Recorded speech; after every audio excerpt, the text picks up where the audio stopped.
What's up, ladies and gentlemen, and welcome to this POV review by Autobahn. My name is Max, and today we are checking out another viewer's car. This is Brandon's BMW 330i G20.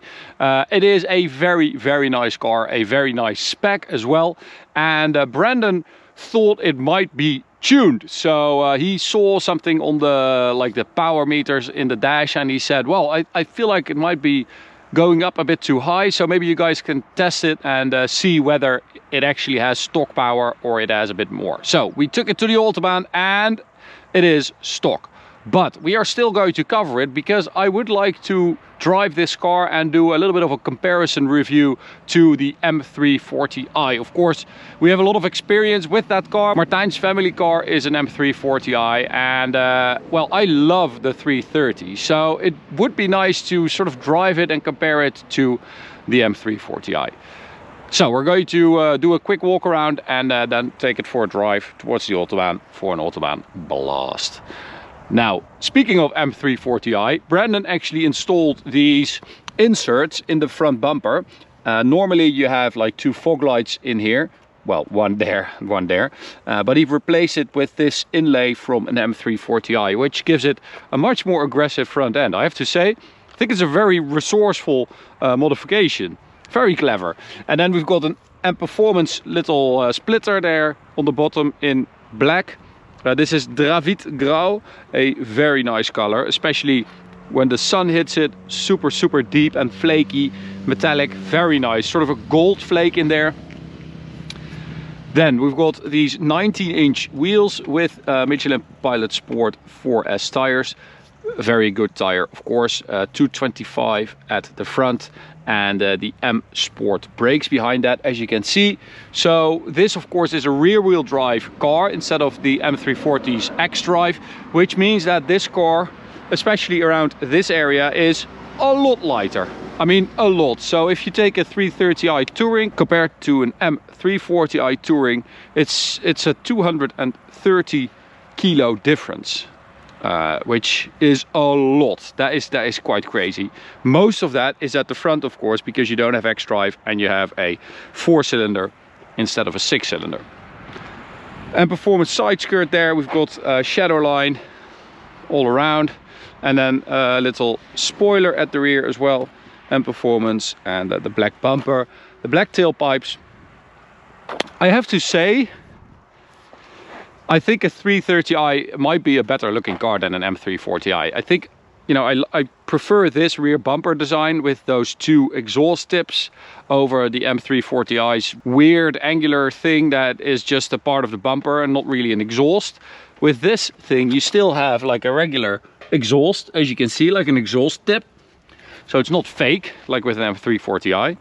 And I think in general, it's just a bit more subtle.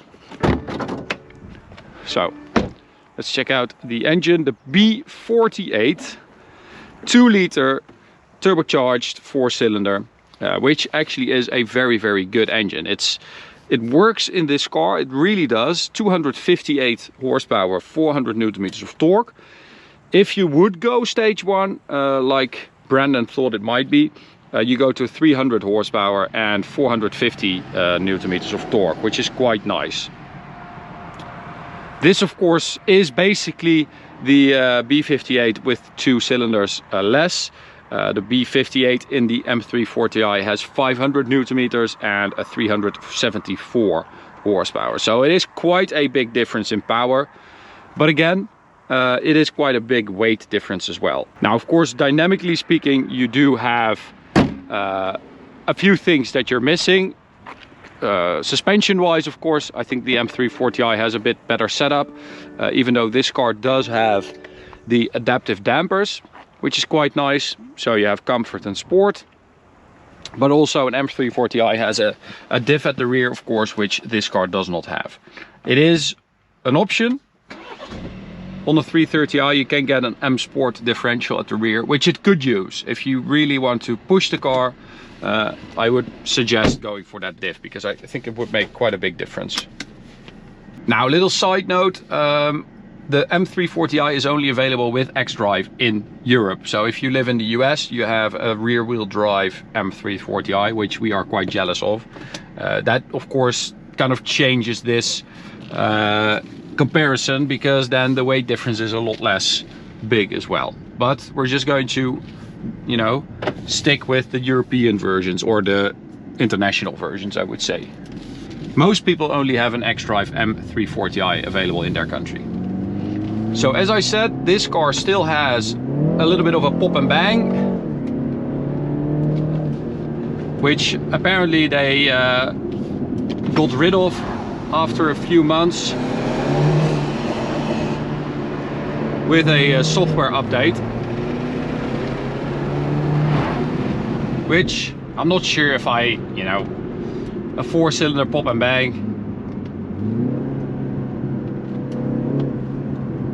Yeah, it is there. You can hear it in the distance. But, you know, you don't buy this car for the sound. If you want the sound, you buy an M340i, of course. Then you buy the 6-cylinder.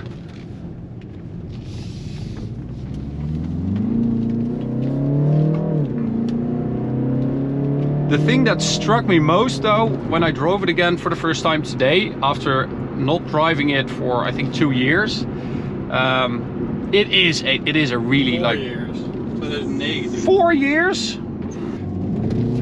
It is a very like agile and zippy car compared to an M340i. That car feels much faster, of course, but it also feels a bit more heavy. It feels like you have more power, but you also have to take more weight with you, and that is something you feel. Weight is very apparent in a car, and the moment you start shedding weight, that is something you feel immediately. So with this car, especially since it is mostly in the nose, but in general, it feels like this 258 horsepower is, you know, plenty to get this car moving. It doesn't feel underpowered. It really doesn't. It also feels very eager to turn in. It's just a very nice balance in this car. I really like it.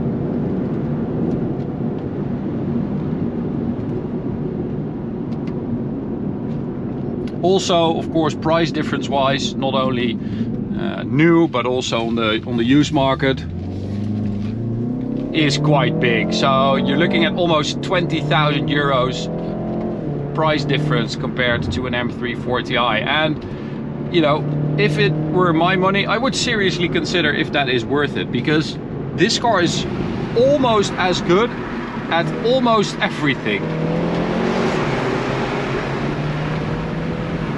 And in some ways it's even better. Like this, that turn in, that eagerness to go, that you don't find that in an M340i.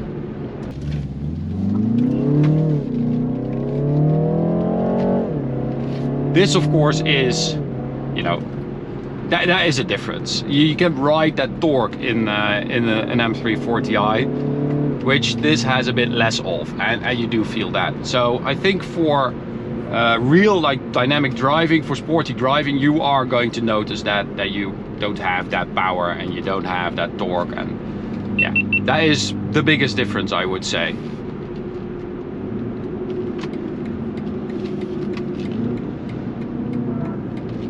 So let's take it to the Autobahn, because that ironically is actually something it's very, very good at as well, even though it only has a 4-cylinder.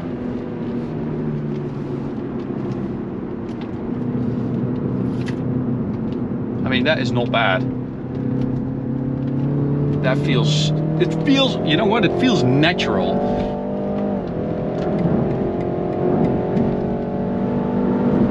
So that's full throttle. Since Brandon coded the Speedo in there, we don't have a rev limiter anymore, or a visible rev limiter, I should say, on the Speedo, but no worries. It's better to shift early anyway. Now this engine combined with this ZF is actually a really good marriage. It always hits the shifts when you leave it in drive or sport. It never surprises you. And of course, compared to a Mini, which also has this engine, you have that horrible ASIN gearbox. This is a proper ZF, which is much, much better. Top speed 250 kilometers an hour, which I think it will do, at least on the speedo. We're going to hit that now. But this is very, very good. It's quiet, it's comfy, it's steady, it's stable. 256 on the speedo there. I mean, that is seriously impressive.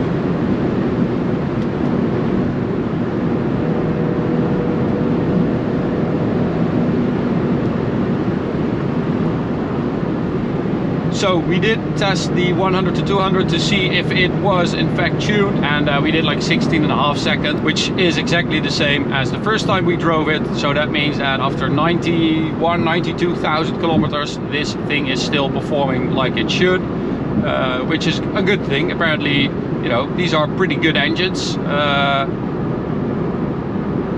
It's still performing after all this time. It's still very smooth, and well, after all this time, it's not an old car or anything, but you know, after almost 100,000 kilometers, it's still right on the money, which is a good thing.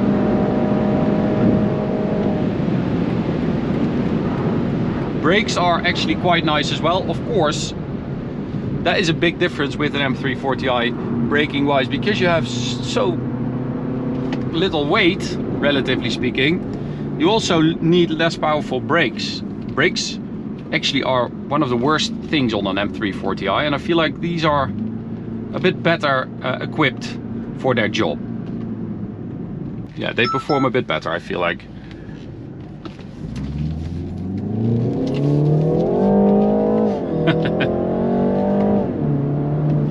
Yeah, if you want to do like little slideys, you need a diff. Also, you kind of sometimes feel it when you go through a corner like that.